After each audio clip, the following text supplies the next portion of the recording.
On dirait un cabinet de curiosités, c'est un atelier.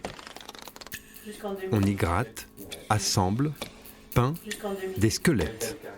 Ça, c'est des spécimens qui viennent d'Asie. En fait, en séchant, ils perdent complètement leur couleur. Donc nous, on a tout un travail à faire justement pour récupérer les couleurs naturelles. Illustratrice et grande amateur de décoration, Marion voulait se fabriquer son homard, à elle, selon une technique ancienne, l'éclater à la Beauchesne, du nom de son inventeur. Une préparation qui permettait aux scientifiques d'étudier en détail l'anatomie des êtres vivants.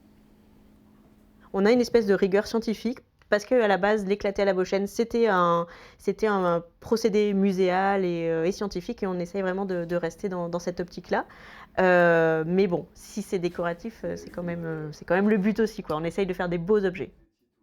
Guillaume, ancien bijoutier, a apporté de son côté la technique du sertissage, au moyen de ces tiges de laiton pliées, polies et soudées, la monture des œuvres.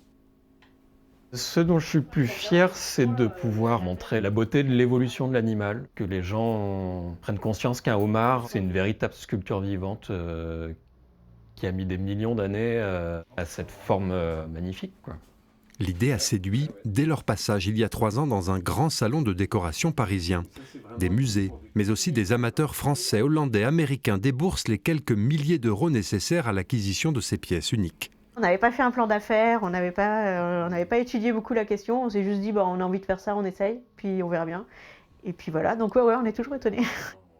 Le carnet de commandes des 2 artistes est plein pour plusieurs mois et les idées fourmillent dans les tiroirs.